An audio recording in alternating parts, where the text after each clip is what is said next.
Graça e paz, igreja, boa noite. Olha, eu confesso que eu vi ali que é a Assembleia de Deus, né, pastor?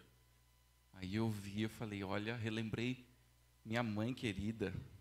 Sabe que atualmente, eu sirvo a Deus na Igreja Batista, aqui em Suzano mesmo. Também sou capelão de um colégio aqui de Suzano, cuido da parte espiritual dos alunos e leciono a matéria de educação cristã. Mas minha mãe é assembleiana, né? Então eu conheço o mistério, né? Cresci com a minha mãe colocando a mão na minha cabeça, falando, seja uma bênção, menino. Agora, alguns minutos antes, a minha esposa viu que está sendo gravado, né? Igreja Moderna, e encaminhou para minha mãe, queria mandar um beijo carinhoso para a senhora, dizer que se eu estou aqui é porque eu sou fruto das suas orações do Senhor e que Deus continue abençoando a sua vida. Meus irmãos, é uma alegria imensa toda vez que a gente pode partilhar da palavra do Senhor, ainda mais em um lugar que as pessoas têm tamanha dedicação. Primeira vez que eu venho aqui e vejo a dedicação que os irmãos têm no Senhor nos detalhes. Queria dizer do fundo do meu coração, Ministério de Louvor, vocês entregaram tudo aqui. Glória a Deus. Enquanto vocês adoravam o Senhor, eu via literalmente um vaso sendo quebrado. Sabe quando você adora sem reservas? E diria para vocês que a adoração que ela é entregue ao Senhor, independente se a igreja reage ou está na mesma atmosfera ou não, o céu está em festa. Enquanto vocês adoravam ali, eu já chorei essa noite. Já fui tocado pela presença do eterno Deus. E é uma alegria imensa poder lembrar da minha mãe sempre dizendo, filho, você toma uma bênção, você toma uma bênção. E já entro no texto que a gente vai compartilhar. Faz um tempinho que eu não me visto assim, pastor. Com um paletó, né, algo do tipo. Minha mãe, eu falo para minha esposa que eu estou do jeito que minha mãe gosta. Que a mãe fala, filho, é assim. Filho. Vamos lá, meus irmãos, Marcos capítulo 5. Vamos ler a palavra do Senhor. E, irmãos, eu já recebi um convite para a semana que vem, conforme o ministro de louvor, ir na casa de alguém comer uma picanha.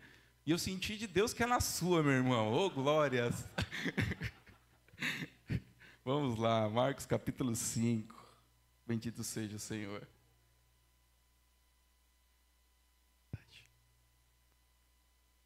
Eles atravessaram o mar e foram para a região dos Gerazalenos, ou em algumas traduções, de Gadara. Quando Jesus desembarcou, um homem com um espírito imundo veio do sepulcro ao seu encontro. Esse homem vivia nos sepulcros e ninguém conseguia prendê-lo, nem mesmo concorrentes, pois muitas vezes eles lhe haviam acorrentado os pés e a mão. Mas ele, arrebentando as correntes, quebraram os ferros de seus pés. E ninguém era suficientemente forte para dominá-lo. Noite e dia ele andava gritando e cortando-se com pedras entre os sepulcros e nas colinas. Quando ele viu Jesus de longe, correu e prostrou-se diante dele e gritou em alta voz: que queres comigo, Jesus, Filho do Deus Altíssimo? Rogo-te por Deus que não me atormentes. Pois Jesus lhe tinha dito, saia deste homem, espírito imundo. Então Jesus perguntou-lhe, qual é o seu nome?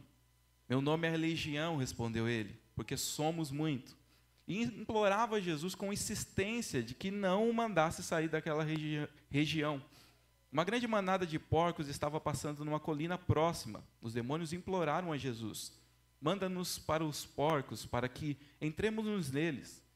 Eles lhe deu permissão e os espíritos imundos saíram e entraram nos porcos. A manada de cerca de 2.000 porcos atirou-se do precipício abaixo, em direção ao mar, e nele se afogou.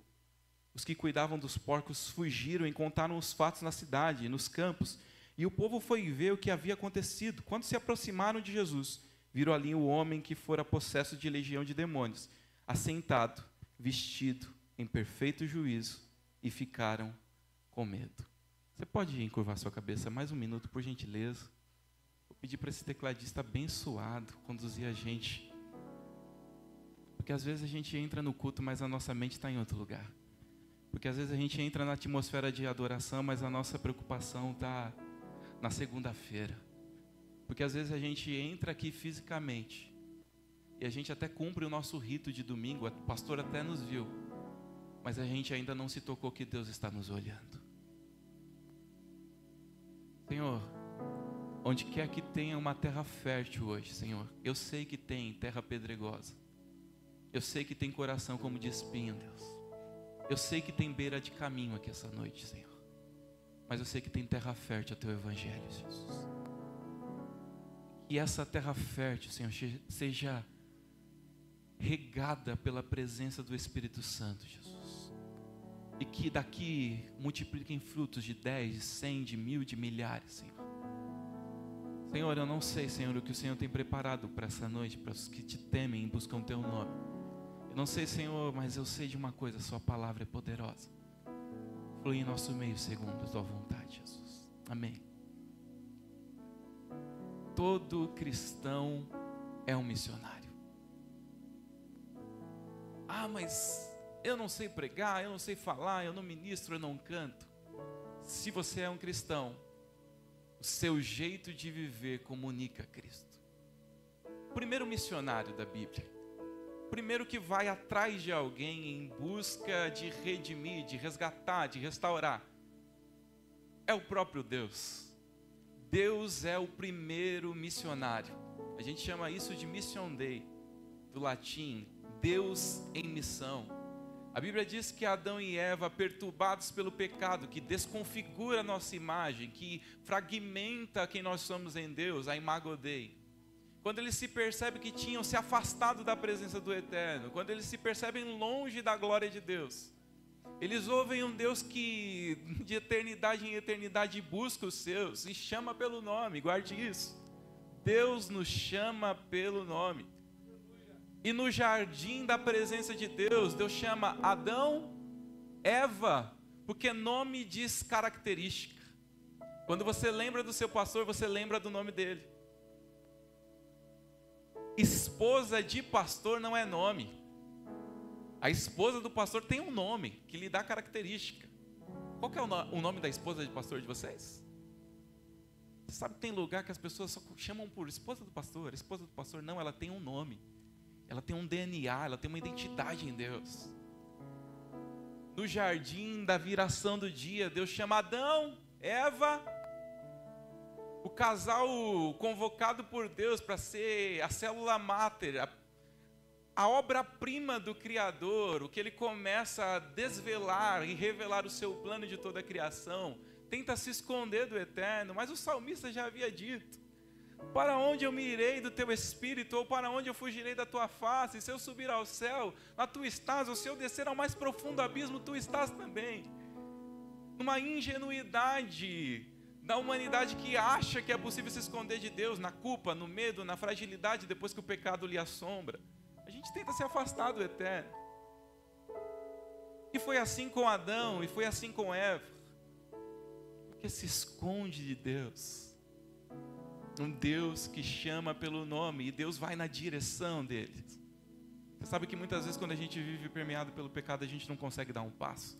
E aí eu não chamo de mentirosos aqueles que dizem assim: mas eu estou tão fraco, mas eu não consigo, irmão, ir num lugar para louvar a Deus, para agradecer a Deus, preciso ser empurrado. A gente está quase como aquele homem manco que não conseguia andar e teve que precisar de 4 amigos que descessem ele pelo telhado. E Deus vai na direção de Adão e Eva e conversa com eles e diz que aquilo que eles tinham cometido tinha uma consequência. Mas Deus é tão amoroso, tão genuíno, tão precioso, que na obra da missão de Deus, Ele revela algo precioso. No primeiro ato missional de Deus, a Bíblia diz que um animal inocente é ferido. E esse animal inocente, provavelmente uma ovelha, provavelmente um cordeiro, com esse animal, com a pele desse animal, Deus prepara uma vestimenta e cobre a nudez de Adão e Eva, dizendo: vocês não são caracterizados pela nudez, mas um dia, na obra missional, em planejamento, em direcionamento, em execução, um Cordeiro de Deus morrerá para que a vergonha da humanidade seja coberta. Mas ainda não, e eles são expulsos da presença de Deus, eles estão longe do jardim da presença, eles estão longe do jardim do Éden. E a consequência de viver longe da presença de Deus, gente, é só catástrofe. E essa catástrofe não envolve só o campo espiritual. E eu sei que muitas vezes, por sermos uma igreja e lidarmos com um discurso religioso, nós temos uma tendência a descrever a distância de Deus apenas nas suas características espirituais. E espiritualmente, Adão e Eva sim estavam longe da presença do Eterno. Mas a verdade é que não só isso. A Bíblia diz que em consequência do pecado a terra gemia de dor.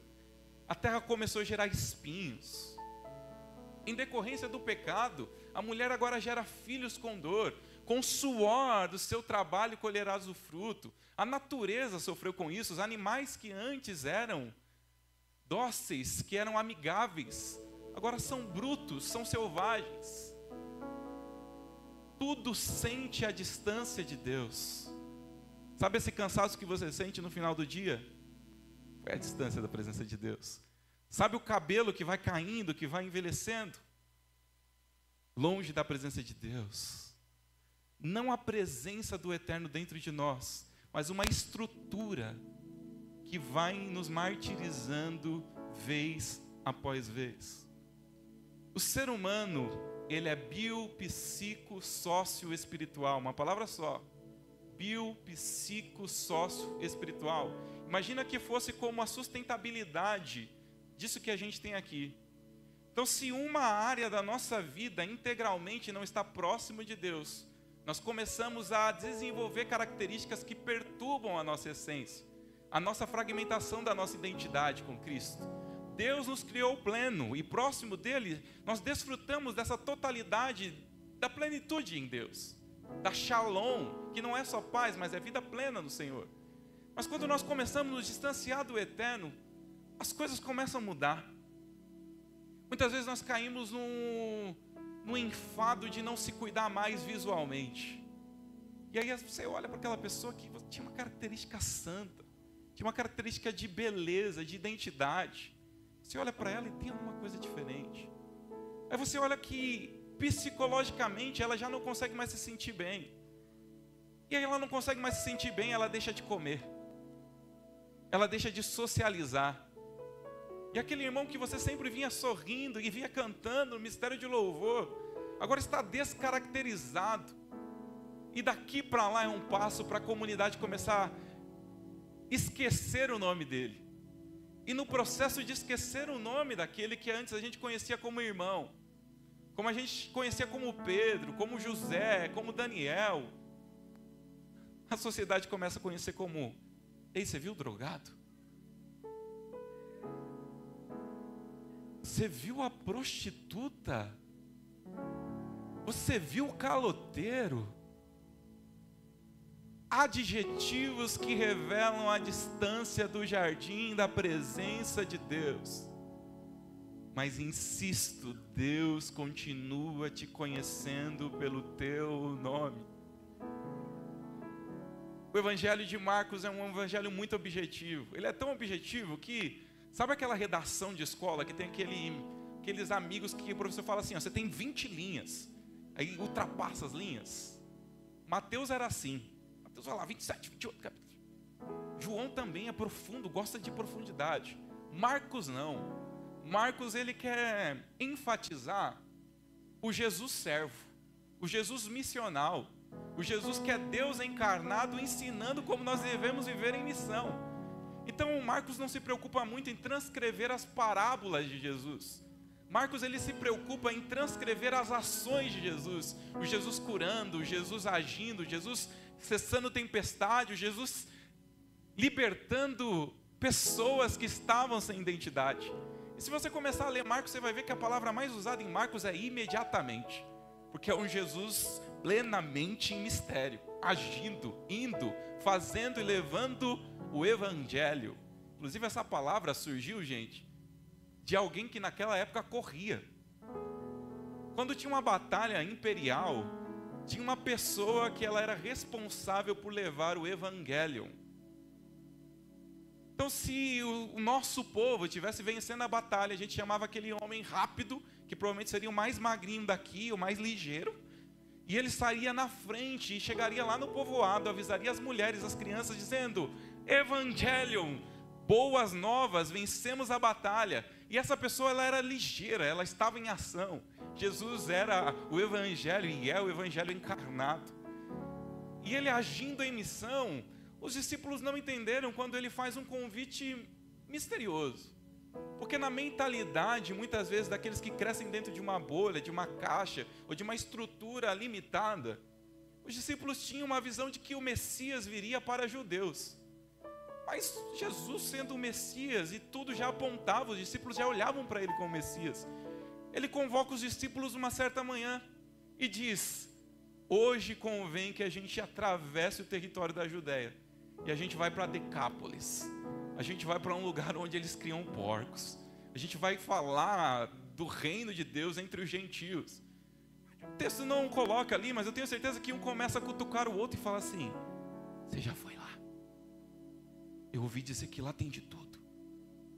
Eu ouvi dizer que o Império Romano chegou lá e o helenismo levou uma cultura tão enfadonha que as pessoas têm um comportamento estranho lá. Será que Jesus está certo? Será que ele entende o que ele está fazendo? Ele quer ir para um lugar de pessoas imundas, de pessoas sem identidade, de pessoas sem noção. No meio, gente, do processo, uma tempestade. E aí sempre tem aquele cristão, né, que diz assim: falei? Se fosse de Deus, estaria uma calmaria aqui, meu irmão. Os processos de Deus na nossa vida, eles envolvem dor, envolvem tormenta, e é assim que o Evangelho cresce e que Deus se revela a nós.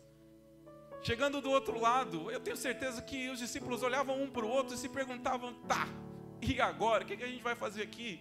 Eu imagino que eles meio que assustados, tentando proteger o Messias e falando: se eles descobrirem que era o Messias aqui, vão atacar ele. Um homem sem nome, um homem sem identidade, um homem que a gente não sabe que profissão ele tinha, a gente não sabe onde ele morava, a gente não sabe o grau de escolaridade dele, um homem sem identidade, um homem que é a clara evidência da distância do jardim de Deus, um homem sem nome. Ele é o primeiro a perceber a presença do Eterno.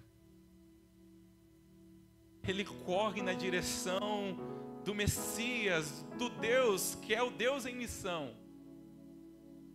E as pessoas já se assustam, porque as pessoas estão vendo correr na direção aqueles que elas tentaram acorrentar várias vezes, aqueles que corrente nenhuma conseguia sustentar, aquele que andava, gente, parece cena de filme de terror, porque ele andava pelos cantos e as correntes iam se arrastando. Enquanto ele se arrastava, aquilo ia trazendo grunhidos na alma de quem ouvia, se lembrava: é ele. Eu imagino que quando ele passava, as pessoas já se escondiam, um ia para o lado, o outro corria para o lado, e já vem o endemoniado, já vem o sem nome, já vem o sem identidade. O texto é tão forte que diz que esse homem, ele habitava no sepulcro. Uma pessoa longe de Deus, a vida dela, gente, é um caos. Você quer ser um missionário? A gente fala muito de missão transcultural, de alcançar os outros povos. A missão começa na sua família. Você quer ser uma pessoa relevante e no reino de Deus? Começa limpando sua casa, começa arrumando seu quarto, começa lavando uma louça, porque a sua casa revela o Deus que você serve. Porque a estrutura de sepulcro que aquele homem estava vivendo revelava o interior da alma dele. Um interior de caos, um interior de tristeza, um interior de distância de Deus. Uma casa bem cuidada, com filhos bem educados, com um lar bem gerido, revela a glória de Deus. A missão começa dentro do nosso lar. Aquele homem estava longe da presença do Eterno e tudo na vida dele, bio, psico, sócio espiritual, era destruído. Socialmente, não tem amigos, não tem diálogo, não tem vida, não tem conversa, não tem sociabilidade. Psicologicamente, aquele homem tinha uma legião na mente dele. Legião era a palavra romana que usava para um líder que governava e mandava em uma infantaria de 6.000 homens. E aí a gente não pode afirmar se isso é literal ou simbólico, mas fato é que aquele homem era atormentado por vozes. Vozes que diziam que ele não era capaz, vozes que diziam que ele não era nada, vozes que diziam que ele era o caos existencial. Porque a gente costuma olhar para essa história e pensar só no endemoniado, mas não pensa no homem por trás do endemoniado. e atrás daquele homem que sofria, assim como atrás das pessoas que estão aqui vizinhas, que a gente costuma passar e fechar o vidro do carro, porque é endemoniado. Porque a pessoa sem nome é aquele seu vizinho que você não sabe nem o nome. Se você perguntar o nome do seu vizinho, muita gente aqui não vai nem saber. Mas Deus nos chama e nos conhece pelo nome. O mesmo Deus que procurou Adão e Eva no jardim da criação e sabia que eles já tinham perdido a identidade e proximidade, continua insistindo em nos chamar pelo nome. Ele olha para aquele homem ferido, transgredido, sem identidade, e a primeira pergunta que Deus em Cristo faz para ele é: qual é o teu nome, filho?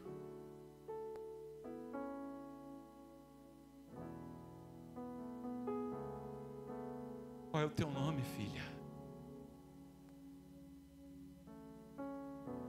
Deus está te perguntando hoje. Eu sou o teu Deus que te chama pelo teu nome e te diz: não temas, porque eu sou contigo.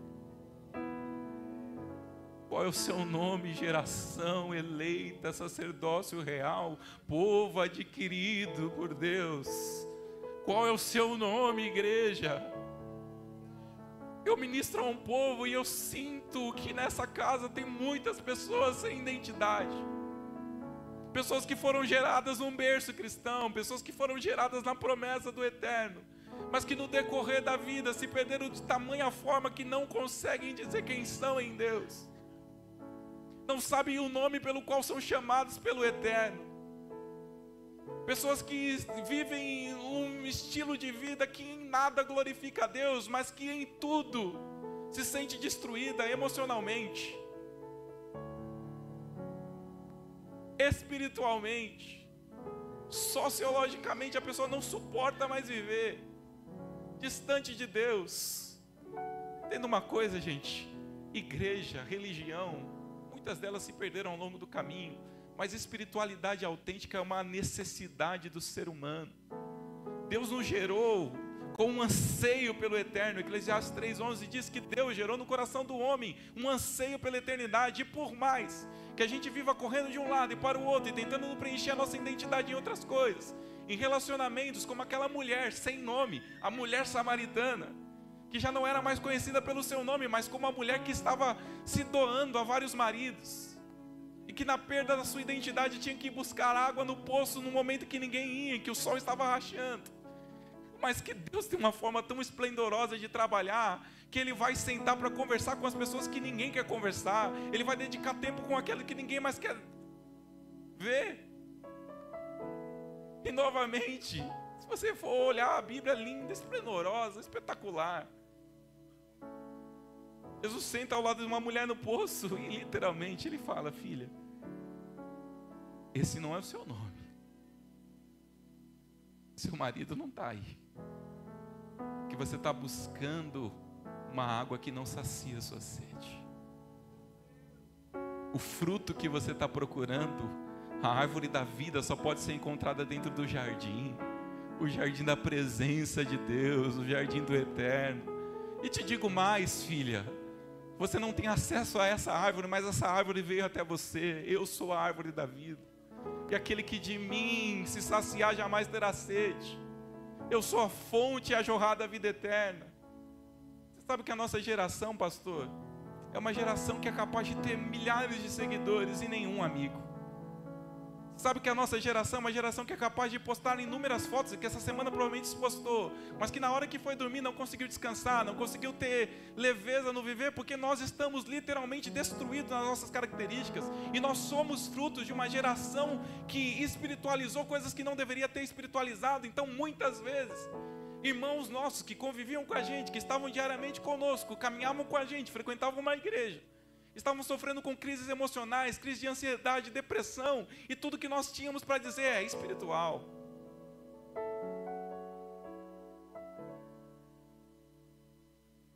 Nos últimos 4, 5 anos, os relatórios de suicídio demonstraram que o maior número de pessoas, entre os maiores números, de pessoas que se suicidaram eram pastores. Mas se suicídio, se depressão, se causas de perca de identidade são questões espirituais, não seria esses os últimos a assim fazerem? Porque nós não somos só um fundamento, mas nós fomos criados por Deus como seres integrais. E à medida com que a gente se afasta de Deus, a gente esquece o nosso nome, esquece o nosso emocional, esquece o nosso psicológico, a gente deixa de se cuidar, a gente deixa de se vestir bem, a gente deixa de escovar o dente, a gente deixa de arrumar o cabelo, a gente deixa de querer fazer um esporte, a gente deixa de querer de viver. Aí Deus vem puxando a gente vai lembrando quem a gente é, a gente vai lembrando que a gente é filho, a gente vai lembrando que não é mais escravo do medo, a gente vai lembrando que Ele nos chamou pelo nome. Meus irmãos, eu acho fantástico, porque enquanto está todo mundo com medo daquele homem, o gadareno, sem nome, Jesus olha nos olhos dele. Porque enquanto as pessoas... Você já teve medo de alguém?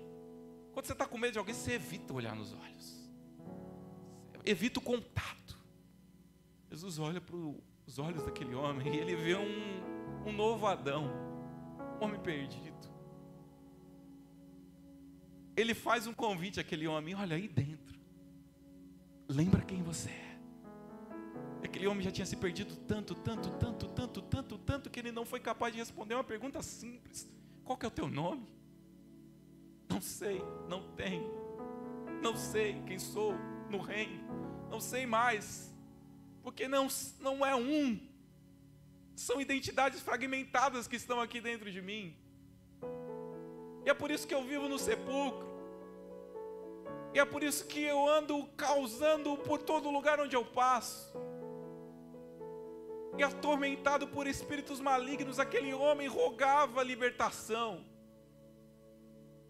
Jesus atravessa o mar porque ele tem uma direção, e isso é fantástico, porque Jesus vai do outro lado por conta de um homem. Os discípulos começam a entender que tem um objetivo ali, tem uma missão ali acontecendo naquele processo. E gente, como tem curioso no mundo, porque agora todo mundo se reúne para ouvir aquele diálogo.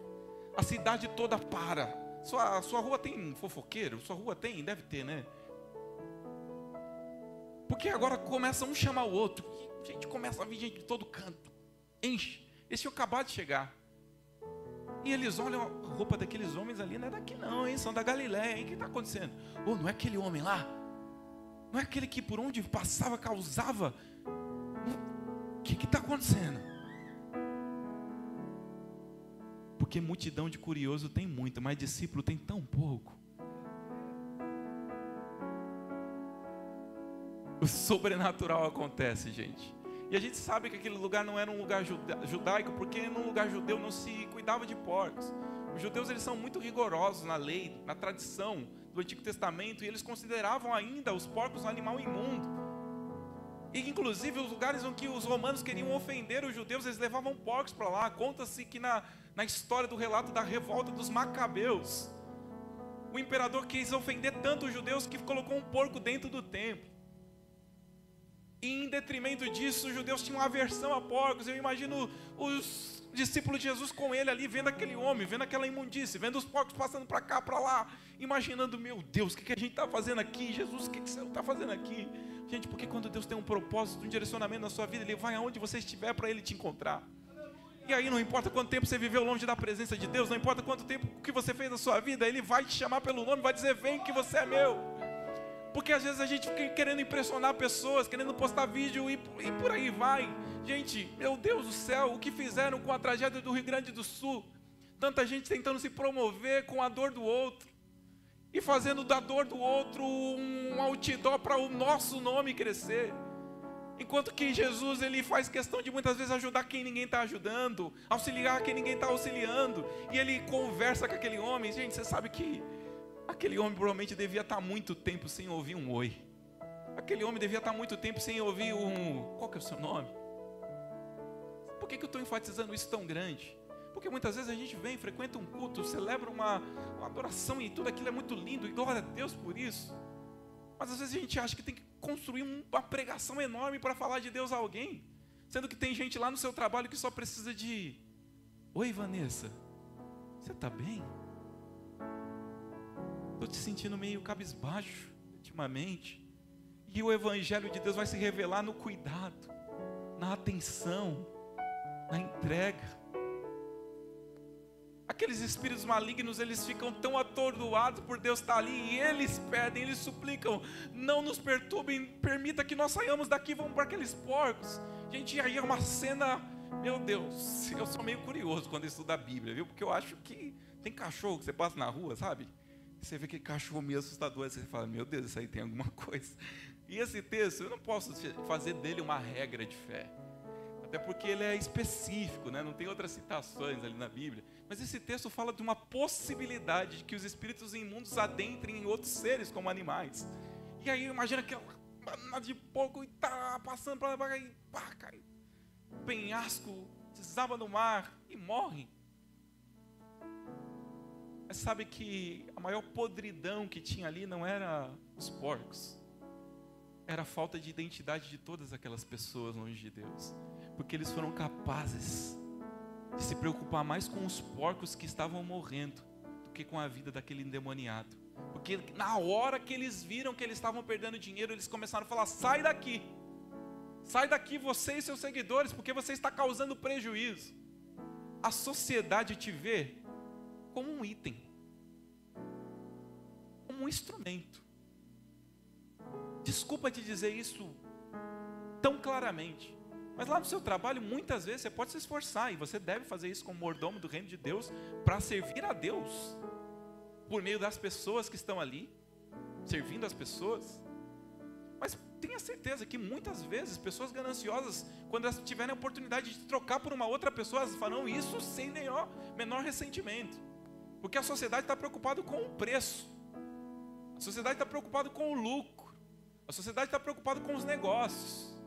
E quando o reino de Deus começa a incomodar as estruturas financeiras da sociedade, eles querem nos afastar de perto. E quando aquele homem é liberto, em vez das pessoas começarem a olhar e falar: uau, o que está acontecendo? Elas começam a pensar: e eu te diria uma coisa: igreja não é feita de coisas, igreja é feita de pessoas, com identidade, com nome, com característica. E o texto que a gente leu, e o último versículo que eu li, diz que aí, imagina lá no meio da multidão, depois que os porcos caem ali, começa um burburinho. Galera, o que foi?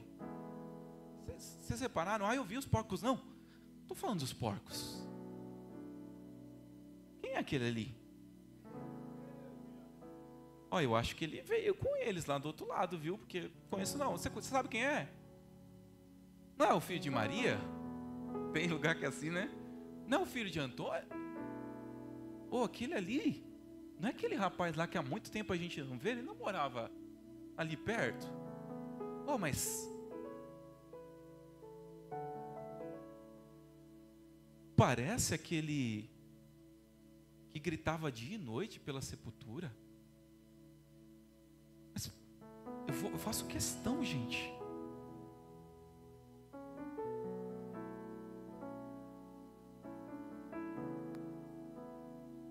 Eu vou ler um pouquinho mais aqui com vocês, verso 16. E os que estavam presentes contaram ao povo o que aconteceram endemoniado, e falaram também sobre os porcos.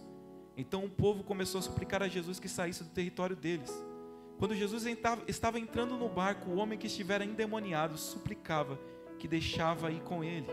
Jesus não permitiu, mas disse: vá para casa, para a sua família, e anuncie quanto o Senhor fez por você, e como você alcançou misericórdia de Deus. E o verso 15, um pouco antes, diz: quando se aproximaram de Jesus, viram ali o homem que fora possesso de legião de demônios, assentado. Repare, você está se perguntando o que isso tem a ver com missão? Olha, vestido em perfeito juízo.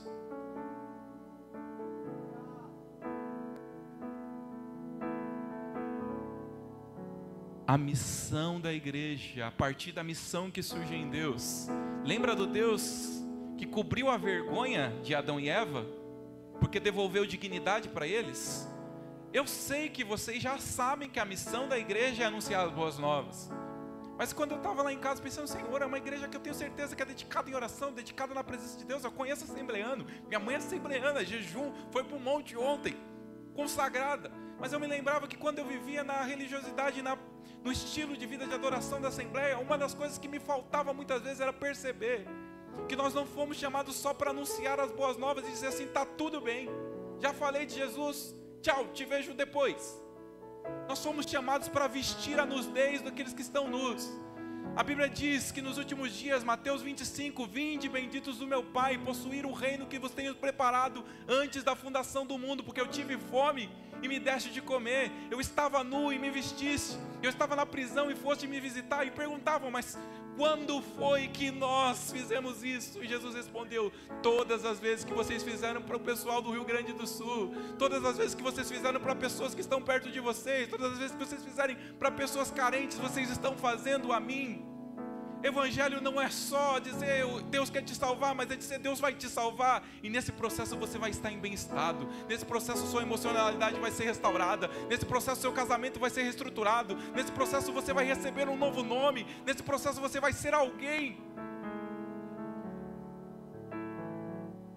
E sabe o que é mais constrangedor para mim nesse texto? Não sei se você prestou atenção. Esse homem tinha uma família.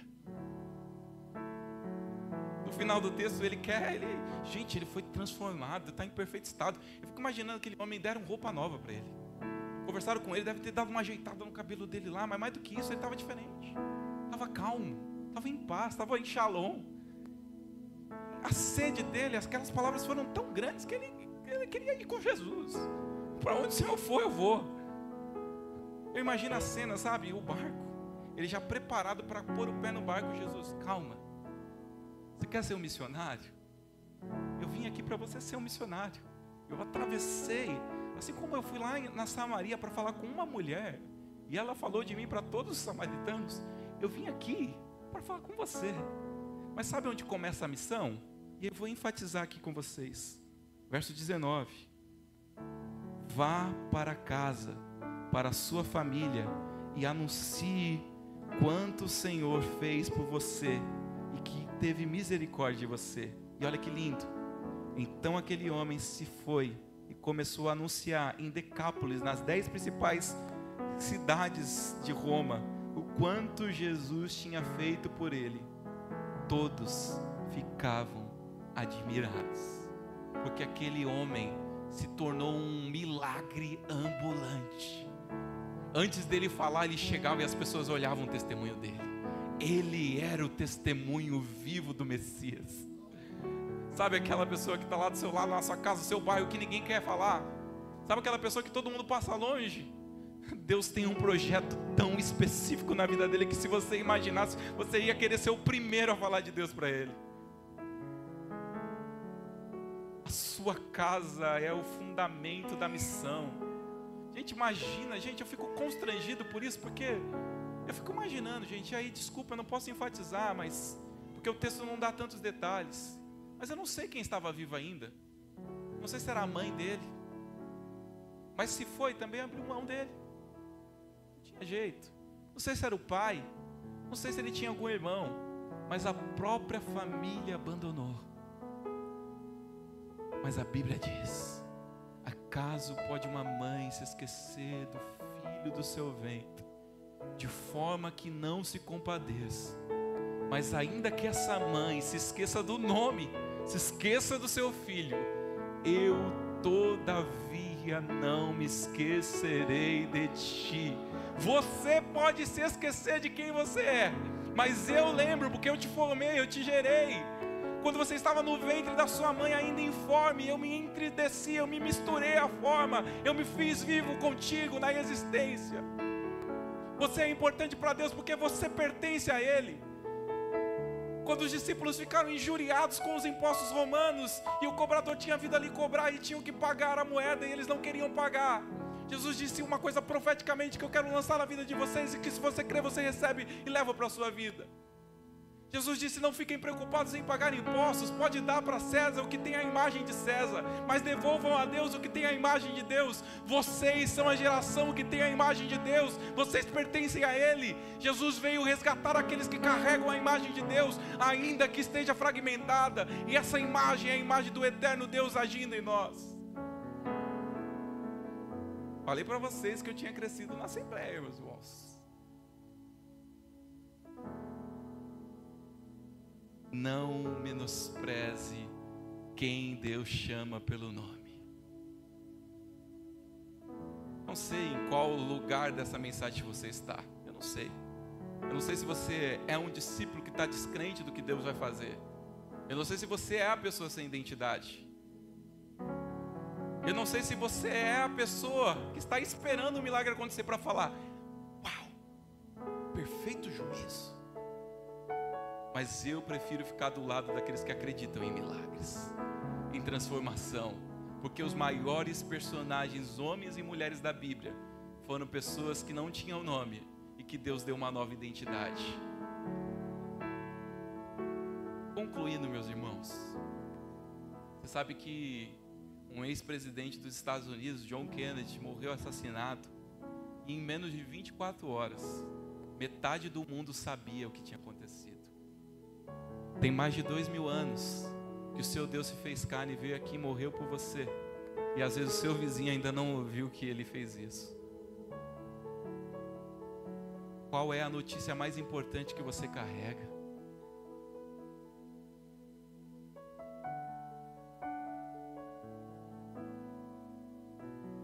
Meu irmão, missão. Se não tiver reflexão, não tem transformação. Pode fechar os seus olhos e encurvar sua cabeça.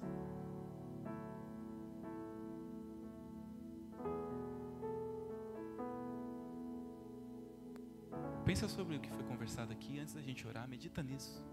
Pensa nisso.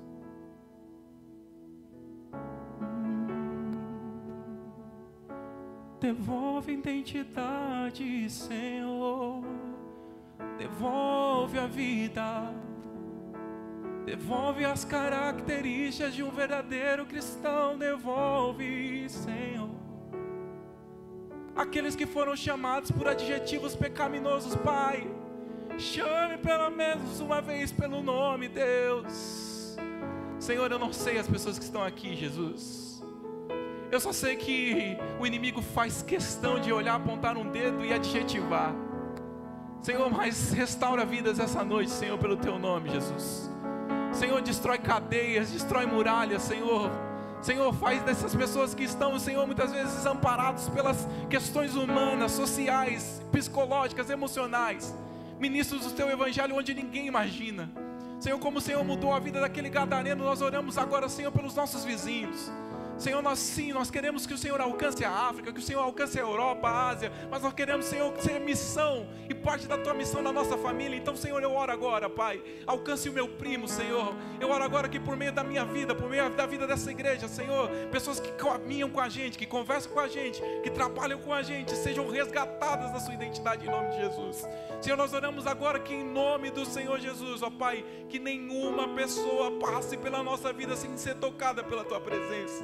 Senhor, nós liberamos agora na autoridade do Teu Espírito, Jesus, que onde quer que tiver um cristão numa empresa, onde quer que tiver um cristão na sala de uma aula, Senhor, aqui dessa igreja, que o Teu reino vai levar as boas novas, que a luz vai brilhar, Senhor, que haverá transformação, que haverá cura, que haverá regeneração no Senhor. Senhor, e na autoridade do Teu Espírito nós dizemos que as portas do inferno não prevalecerão contra a igreja. Maranata, ora vem, Senhor Jesus. Maranata, ora vem, Senhor Jesus. Que Deus abençoe a igreja do Senhor, em nome de Jesus. Que o Senhor seja sempre convosco, em nome de Deus, Pai.